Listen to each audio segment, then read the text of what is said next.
नमस्कार। दिन भर की हर खबर से आपको करने खबरदार, मैं हूं श्वेता सिंह। आने वाले वक्त में इंडिया और इजराइल का रिश्ता बेहद खास होने वाला है और यह ऐसा रिश्ता होगा जिस पर दुनिया भर की नजर होगी, क्योंकि 70 साल से खुलकर गले मिलने की हिचक के बावजूद आज अगर इंडिया और इजराइल ने अपनी कूटनीतिक रिश्ते का नया लेवल और वो नया नाम दिया है जिसे हाल के वर्षों में अमेरिका के साथ दोस्ती को दिया गया है, तो यह कूटनीति की दुनिया के नए स्टार्टअप की तरफ संकेत दे रहा है।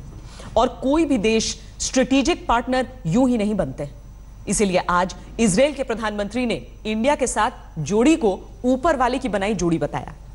पीएम मोदी ने आई फॉर इंडिया और आई फॉर इजराइल के जरिए नए लेवल की दोस्ती का नया स्लोगन दिया, जिसमें सिर्फ अपने अपने बिजनेस के फायदे ही नहीं, दुनिया की चुनौतियों से लड़ने की साझा शपथ है, जिसमें सिर्फ डिफेंस के सौदे ही नहीं, एक दूसरे की मदद के जरिए दोनों देश जय जवान जय किसान जय विज्ञान का नारा दे रहे हैं। इसमें उस आतंकवाद के खिलाफ एक साथ लड़ने की कस्में हैं जिससे लंबे वक्त से इजराइल भी लड़ रहा है और भारत भी लड़ रहा है। आज खबरदार में पीएम मोदी के ऐतिहासिक इजराइल दौरे के दूसरे दिन का विश्लेषण करेंगे, जिसमें 7 समझौतों के जरिए 70 साल की दूरी को पार करने वाले पुल की नींव आज रख दी गई।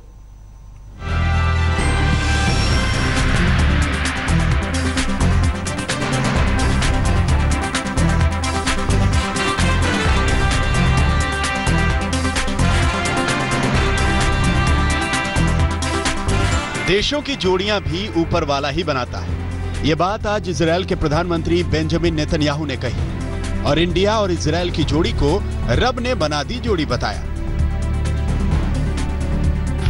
India and Israel are changing our world and maybe changing parts of the world, because this is a cooperation, it's a marriage really made in heaven, but we're implementing it here on earth.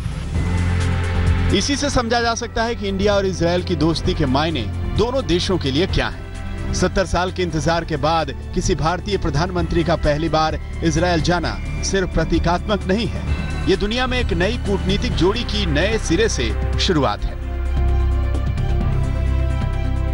This visit is an occasion to rejuvenate the bonds of our friendship, to compose a new chapter in our ties, and to jointly venture toward new horizons of engagement. PM Modi की ऐतिहासिक Israel यात्रा के दूसरे दिन आज Israel के PM Benjamin Netanyahu से औपचारिक बातचीत हुई। दोनों देशों के बीच एक दूसरे की मदद का रोड मैप तैयार हुआ। 7 समझौते हुए जो 70 साल की कूटनीतिक हिचक वाली खाई पर दोस्ती के नए पुल बनाने की शुरुआत है।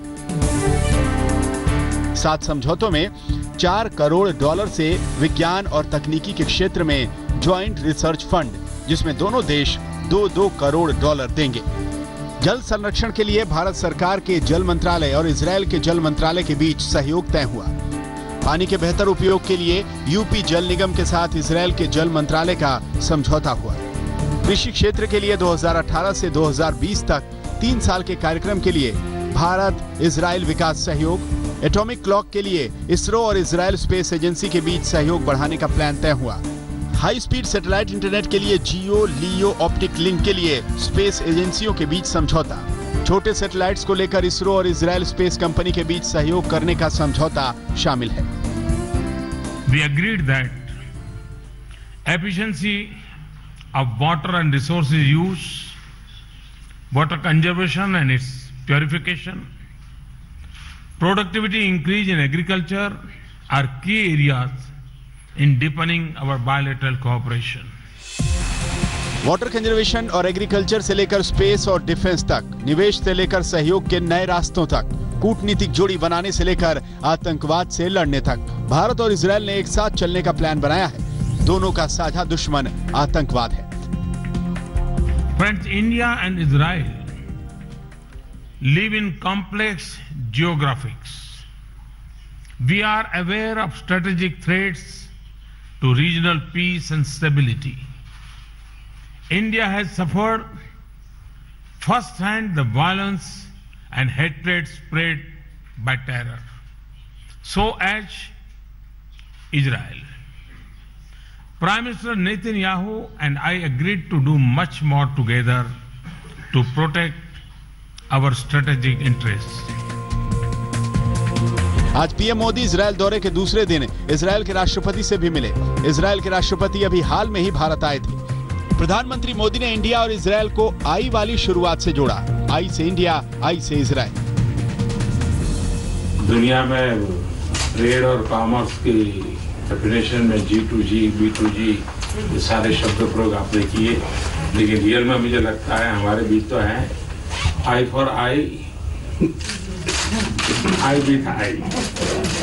यहाँ मैं वो आई फॉर आई जो पॉपुलर वर्ड है उसका उपयोग नहीं कर रहा हूँ। मैं इंडिया का आई, इजराइल का आई। तो I for I, I with I, मैं समझता हूँ ये टेक्नोलॉजी पक्की मुझे नजर आ रही है। और जब हम लोग बोलते हैं इजराइल तो हमारे लोगों का फीलिंग आता है Israel is a friend means each real fact is Israel. ये ऐसा दौरा है जो हमेशा इंडिया और इजरायल के कूटनीतिक संबंधों के इतिहास में सबसे यादगार कहा जाएगा। ये वो कूटनीतिक जोड़ी है जिसे दुनिया बड़े ध्यान से देख रही होगी। यरूशलेम से पद्मजा जोशी के साथ आज तक ब्यूरो। इंडिया इजरायल की दोस्ती को कूटनीति की दुनिया का स्टार्टअप कहा जाए तो गलत नहीं होगा। इंडिया और इजरायल दोनों स्टार्टअप के देश हैं। इसमें इजरायल को बहुत ही आगे है। इनोवेशन को लेकर इजरायल की खूबियां डिफेंस से एग्रीकल्चर और टेक्नोलॉजी को लेकर दुनिया भर में रही हैं। इसलिए ये इंडिया के जय जवान, जय किसान, जय विज्ञान के नारे में भी फिट बैठता है। जय जवान के तहत इजरायल से भारत को जल्द ही 10 हेरॉन लड़ाकू ड्रोन मिल जाएंगे। $40 करोड़ की ड्रोन डील को 2015 में औपचारिक मंजूरी दी जा चुकी है। इन लड़ाकू ड्रोन पर औपचारिक डील का ऐलान आगे होने वाला है। पहली बार भारतीय सेना को लड़ाकू ड्रोन की ताकत मिलेगी जिससे वो लेजर गाइडेड बम और मिसाइल से टारगेट बेस्ड हमला कर सकता है। जय किसान के तहत इजरायल से खेती और पानी से जुड़ी तकनीक पर समझौता हुआ है। इसमें कृषि में 3 साल का वर्क प्लान, पानी के बेहतर उपयोग, जल संरक्षण में मदद की बात है। पानी की हर बूंद का कैसे बेहतर इस्तेमाल किया जाता है ये इजरायल से बेहतर कोई नहीं जानता। इजरायल खारे पानी को पीने लायक बनाता है। बचे हुए पानी को रिसाइकिल कर सिंचाई करता है। ड्रिप सिंचाई तकनीक के जरिए इजरायल कम से कम पानी में जबरदस्त फसल तैयार कर लेता है। जय विज्ञान के तहत इजरायल और भारत के बीच $40 करोड़ का रिसर्च फंड बनाया गया है। इनोवेशन में इजरायल आगे है। वहां 6000 स्टार्टअप हैं। हर साल 1300 स्टार्टअप कंपनियां शुरू होती हैं। Space technology, high speed satellite internet, atomic clock बनाने पर एक दूसरे की मदद होगी। पिछले साल इसरो ने बताया था कि जीपीएस के लिए जरूरी 3 एटॉमिक क्लॉक काम नहीं कर रही। 7 सैटेलाइट से बना नेविगेशन सिस्टम के 4 एटॉमिक क्लॉक भी जरूरत के हिसाब से नहीं चल रहे। इंडिया और इजरायल की दोस्ती की नई शुरुआत के बीच आज पीएम मोदी के ऐतिहासिक दौरे में इजरायल से सबसे इमोशनल तस्वीर आई और ये इमोशनल तस्वीर मोशे की है जिसे 26/11 हमले से आप याद रखेंगे। हालांकि आज की तस्वीर में मोशे 10 साल का बच्चा दिख रहा है। उस वक्त की जो तस्वीर है उसमें वो अपनी आया की गोदी में एक डरा सहमा सा बच्चा था। 2 साल की भी उम्र नहीं हुई थी मोशे की जब पाकिस्तान प्रायोजित आतंकवाद का शिकार बना था वो अबोध बच्चा। आया मोशे को तो बाहर निकाल कर ले आई थी लेकिन उसके माता पिता को बेहद बर्बर तरीके से उन आतंकियों ने मार गिराया था। Dear Mr. Modi, I love you and your people in India. –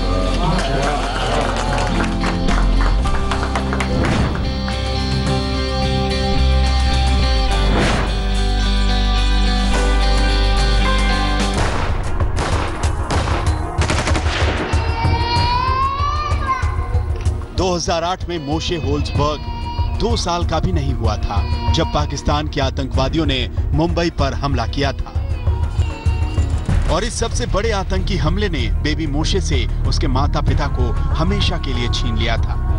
बम, बंदूक, गोलियां और ग्रेनेड के बीच बेबी मोशे को उसकी भारतीय नैनी यानी दाई ने पाकिस्तान के आतंकवादियों से जान पर खेलकर बचा लिया था। अब मोशे 11 साल का हो चुका है और उससे मिलना इजरायल में पीएम मोदी के दौरे की सबसे इमोशनल मीटिंग है। Would you like to come and stay in India and Mumbai? You're most welcome.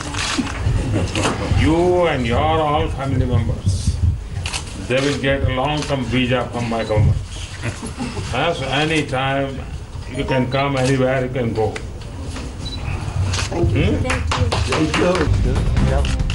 मोशे होल्सबर्ग की इमोशनल कहानी भारत के सीने पर उस अमिट घाव की तरह है जो घाव पाकिस्तान के भेजे आतंकवादियों ने 2008 में मुंबई अटैक से लगाया था।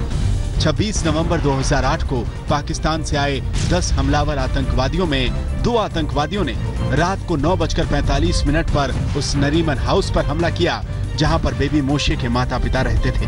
बेबी मोशे को जान पर खेलकर उनकी नैनी सैंड्रा सैमुअल ने बचाया था। My full body was like, I don't know, means I could not do anything. I was so helpless because a child was there, and even Rabbi, I never thought that something like this would happen because he was very strong man, very, very strong. But for baby, yes, I was always, because he was in the 5th floor and I was really, really terrified.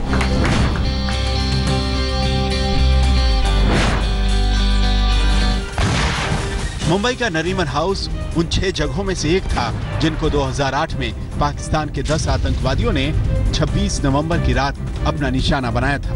Nariman house में Israel के प्राचीन Chabad यहूदी समुदाय का centre था जिसे Chabad house के नाम से भी जाना जाता था। बेबी मोशे के माता पिता रब्बी गब्रियल और रिवका होल्सबर्ग इस सेंटर को चलाते थे। पाकिस्तान के 2 आतंकवादी इस सेंटर में घुसे, 45 घंटे बाद मारे गए, लेकिन हमले के बाद की तस्वीरें डरावनी थी। आतंकवादियों की गोलियों के सैकड़ों निशान हर दीवार पर थे। मोशे के माता पिता समेत 6 यहूदियों को आतंकवादियों ने मार दिया था। बेबी मोशे की जान बचाने वाली 53 साल की भारतीय सैंड्रा सैमुअल्स के लिए आज भी वो सब याद करना बेहद तकलीफदेह है। अभी वो बोलते तो मेरे को डर लगता है कि पता है, मैं बॉम्बे जाती है, एक ही बार मैं नरीमन हाउस गई, उसके बाद मैं कभी उधर कदम रखी भी नहीं है। मैं बॉम्बे में रहती पर मैं उधर गई नहीं। क्यों? सब वापस आते हैं, सब। क्या वो दिन क्या था, वो रात क्या था, means how we spend the hours and how I spend my hours. So, I just can't go back. ये चमत्कार ही था और बेबी मोशे की भारतीय नैनी सैंड्रा सैमुअल का अद्भुत साहस जिसने बेबी मोशे की जान बचा ली। 26 नवंबर की रात बेबी मोशे आतंकवादियों द्वारा मारे गए अपने माता पिता के शव के पास पड़ा रो रहा था। सीढ़ियों के पास छिपी सैंड्रा सैमुअल्स ने बेबी मोशे के रोने की आवाज सुनी तो हिम्मत जुटाकर उसे उठा लाई और आतंकवादियों की नजरों से बेबी मोशे को बचा लिया। सैंड्रा के साहस को दुनिया भर ने सलाम किया था। They put a bomb, and not only one, it was around 2-3 bombs, and we were in the kitchen, me and one more helper. I was hiding in the storeroom, so when I heard him calling me, I picked him up, ran out. That's it. She comes from very, very simple family, but she's strong inside. She's so strong, and so clever. And so dedicated. The whole life is Moshe. She take care and she sleep with them. She take care in every minute with them.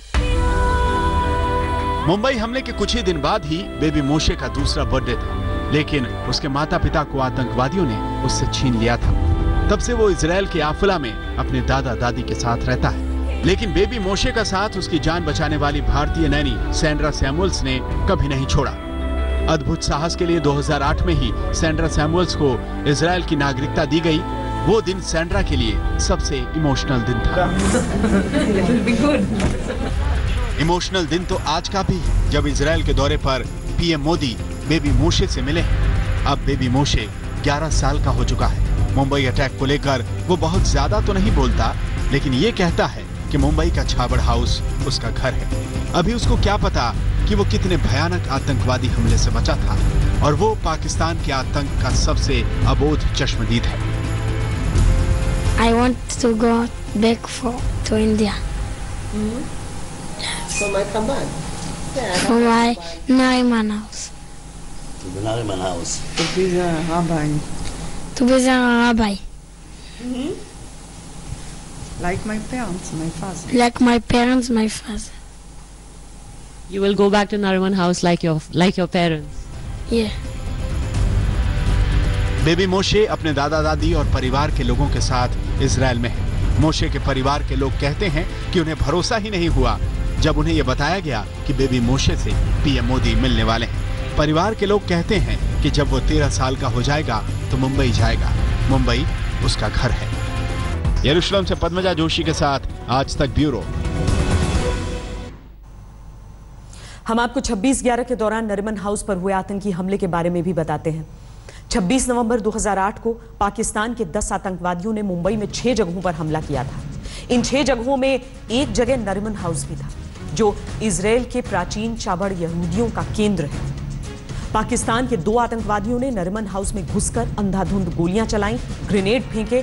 कई Israeli यहूदियों को पाकिस्तान के आतंकवादियों ने बंधक बना लिया था। करीब 45 घंटे तक आतंकवादी चाबड़ हाउस में रहे, जब तक एनएसजी कमांडोज ने उन्हें मार नहीं दिया। 22 एनएसजी कमांडो MI-17 हेलीकॉप्टर से नरिमन हाउस की छत पर उतरे और आतंकियों को मार गिराया।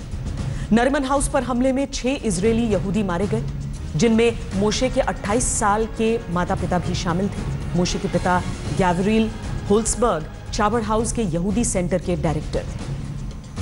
एक तरफ भारत और इजराइल के बीच दोस्ती की नई इबारतें लिखी जा रही हैं, दूसरी तरफ चीन सिक्किम बॉर्डर पर डोकलाम में भारत से दुश्मनी निभाने के लिए बेचैन हुआ जा रहा है। तो क्या चीन भूटान की जमीन पर अवैध कब्जा करने के लिए भारत से युद्ध करने को भी तैयार है? इस सवाल का जवाब तलाशने के लिए खबरदार में अब हम डोकलाम में चीन की चालबाज बयानबाजियों का विश्लेषण करेंगे, जिसका लेटेस्ट एपिसोड आज चीन के विदेश मंत्रालय ने जारी किया है। चीन के विदेश मंत्रालय ने आज बयान दिया है कि डोकलाम में अपने सैनिकों को भेजकर भारत ने पंचशील समझौता तोड़ा है। भारत ने पंचशील समझौते की नींव रखी थी और अब भारत ने इसको तोड़ भी दिया है, ऐसा चीन का कहना है। चीन के मुंह से पंचशील समझौते की बात दरअसल अच्छी नहीं लगती, क्योंकि डोकलाम में अपनी नाजायज हरकतों का बचाव करने के लिए चीन भारत को जिस समझौते की दुहाई दे रहा है, उसी पंचशील समझौते का उल्लंघन करते हुए चीन ने 1962 में भारत पर हमला कर दिया था। तो इसीलिए चीन पंचशील समझौते की बात न ही करे तो उसके लिए बेहतर होगा। लेकिन आज अगर चीन पंचशील समझौते को बीच में ही ले आया है तो चीन को पंचशील समझौते की याद दिलाना भी जरूरी हो जाता है।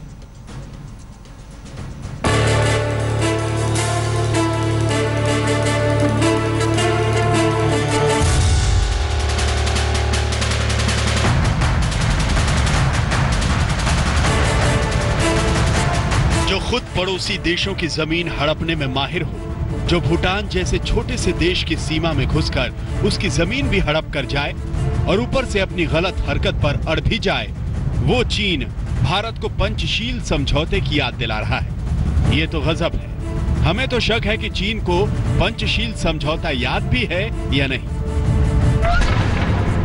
पंचशील समझौते पर 63 साल पहले 29 अप्रैल 1954 को हस्ताक्षर हुए थे। पंचशील समझौता चीन के क्षेत्र तिब्बत और भारत के बीच व्यापार और आपसी संबंधों को लेकर हुआ था। पंचशील समझौते के तहत भारत ने तिब्बत को चीन का एक क्षेत्र स्वीकार कर लिया था। पंचशील समझौता मुख्य तौर पर भारत और तिब्बत के बीच व्यापारिक संबंधों पर आधारित है, लेकिन पंचशील समझौते को इससे ज्यादा उन सिद्धांतों के लिए याद किया जाता है जो युद्ध की खिलाफत करते हैं। पंचशील समझौते के 5 सिद्धांत हैं। एक दूसरे की अखंडता और संप्रभुता का सम्मान, एक दूसरे पर आक्रमण न करना, एक दूसरे के आंतरिक मामलों में हस्तक्षेप न करना, एक दूसरे से समान और लाभकारी संबंध कायम करना और शांतिपूर्ण तरीके से एक दूसरे के अस्तित्व को स्वीकार करना। तत्कालीन प्रधानमंत्री जवाहरलाल नेहरू ने चीन के साथ पंचशील समझौता साइन किया था और इसे ऐतिहासिक बताया था। हिंदुस्तान से 2 लफ्ज निकले, आज नहीं हजारों बरस हुए। पंचशील नाम है उनका। किस तरह से मुल्कों में आपस में बर्ताव हो, एक दूसरे का नाता और रिश्ता क्या हो, उसके पीछे पुरानी बातें हैं और नई बातें हैं, और ये विचार हल्के हल्के फैले हैं और बहुत सारे मुल्कों ने उनको तस्लीम किया, क्योंकि आजकल की दुनिया में कोई चारा नहीं, सिर्फ 2 रास्ते हैं, एक लड़ाई का और तबाही का और दूसरा अमन का और पंचशील का। और कोई तीसरा रास्ता नहीं। पंचशील समझौते ने उस वक्त भारत और चीन के संबंधों में तनाव को काफी हद तक दूर कर दिया था, जिसके बाद भारत ने चीन के शांति और दोस्ती के वादे को मान लिया और चीन सीमा पर निश्चिंत हो गया। पंचशील संधान का मुख्य उद्देश्य था कि शांतिपूर्ण तरीके से कोई भी विवाद होगा चीन और हिंदुस्तान के बीच में, तो उसको शांतिपूर्ण तरीके से उसका समाधान ढूंढा जाएगा। तो 1962 में चीन ने क्या किया? वो शांतिपूर्ण तरीका था। हिंदी चीनी भाई भाई का नेहरू जी ने नारा दिया था और 1962 उसका वो इजहार था, वो शांतिपूर्ण रूपरेखा का।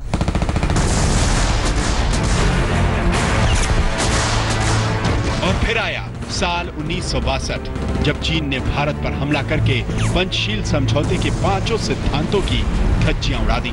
चीनी सेना भारतीय सीमा में घुस आई। उस जंग में भारत के करीब 1300 सैनिक मारे गए, 1000 भारतीय सैनिक घायल हुए, 1500 सैनिक लापता हो गए और करीब 4000 भारतीय सैनिकों को चीनी सेना ने बंदी बना लिया था। चीन ने यह सब किया पंचशील समझौते को ताक पर रखकर। ये चीन की स्टेटमेंट बिल्कुल बेबुनियाद है। पंचशील को चाइना ने कभी भी मंजूर नहीं किया, उसके बावजूद उन्होंने, चाइना ने हमको 62 में अटैक किया और पंचशील की धज्जियां उड़ाता रहे चाइना थ्रू आउट। पंचशील के तहत जो है it's non interference in each others Nations, और उसको एक्सेप्टेंस, वो जो बेंडन में कॉन्फ्रेंस हुई थी सारे देशों की थी, लेकिन चाइना ने उसका कभी भी उसको उसके तहत कार्रवाई नहीं की, हमेशा ही उसको तोड़ा है, मचोड़ा है to suit its own convenience. चीन ने पंचशील समझौते को भूलकर 1962 का युद्ध शुरू किया और आज भूटान की जमीन पर अवैध कब्जा करने के लिए भारत को पंचशील समझौते की याद दिला रहा है, लेकिन खुद ये भूल रहा है कि पंचशील समझौते को तो उसने 1962 में ही तोड़ दिया था। सिक्किम में भारत चीन सीमा पर तनाव अभी भी बरकरार है।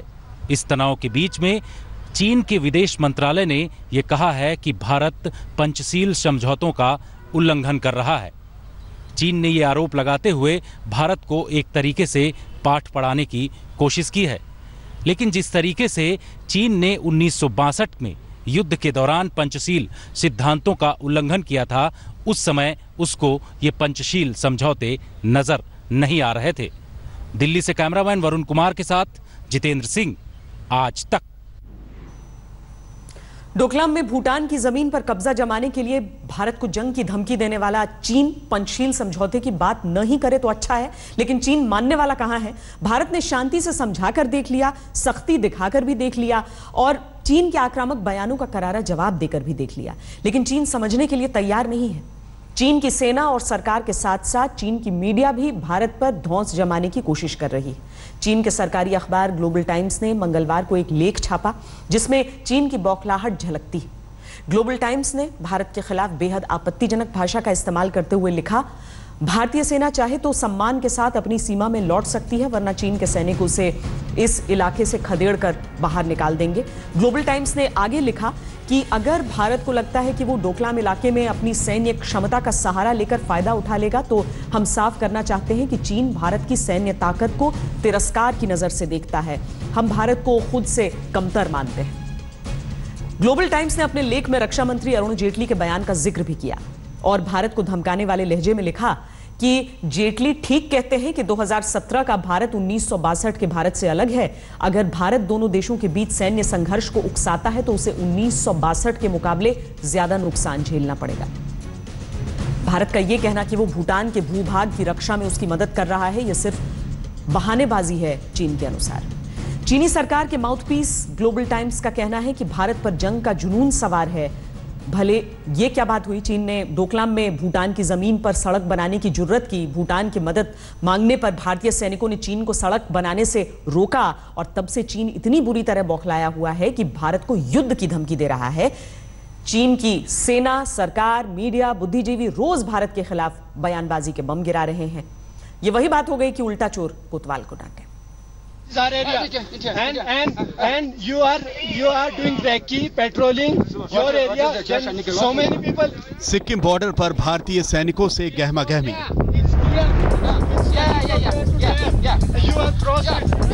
जबरदस्त हाथापाई और सीमा पर हदें पार करने के बाद अब चीन भारत को जंग की धमकी दे रहा है।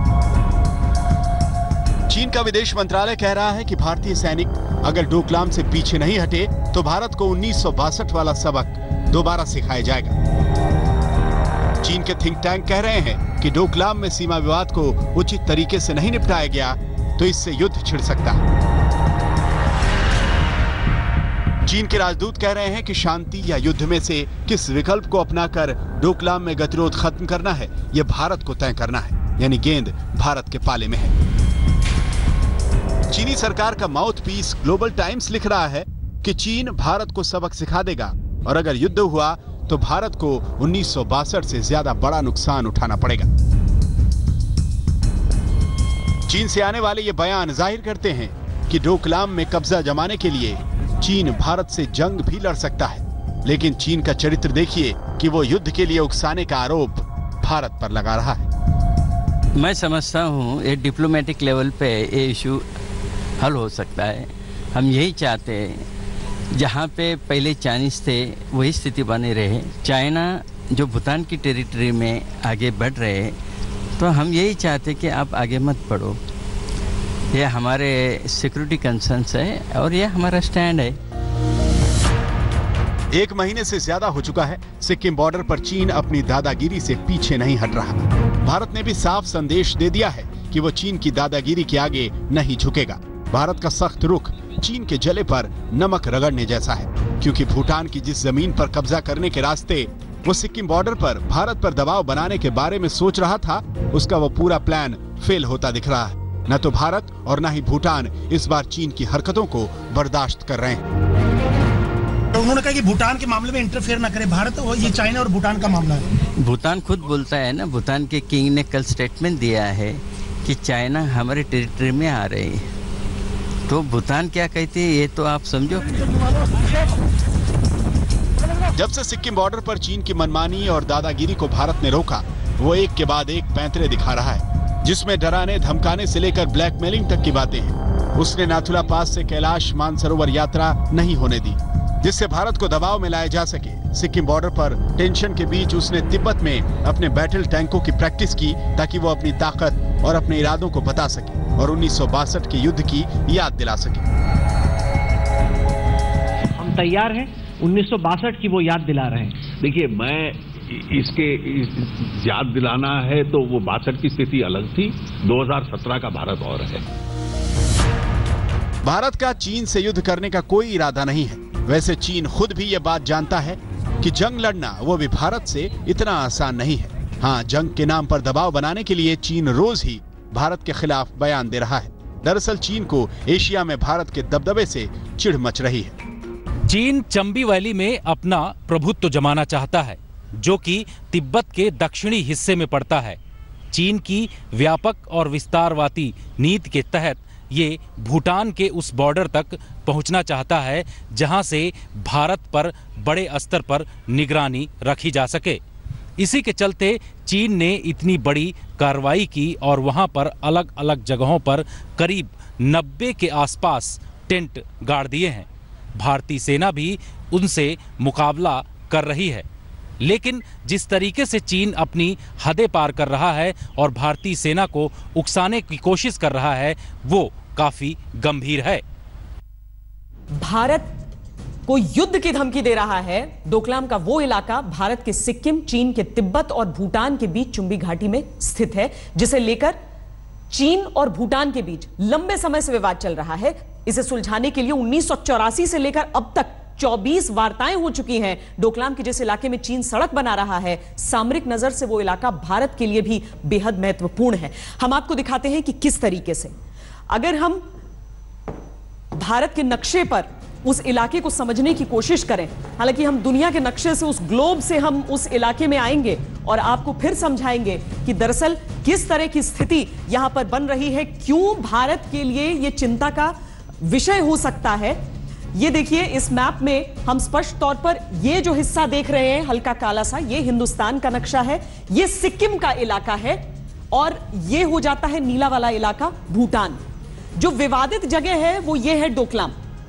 अब इस हिस्से को देखिए, यहां से जो पूर्वोत्तर के राज्य हैं वो भारत से जुड़ते हैं। इस तरफ नेपाल हो जाता है और इस तरफ बांग्लादेश। ये 17 से 27 किलोमीटर के बीच की इसकी चौड़ाई है इस चिकन स्नेक की।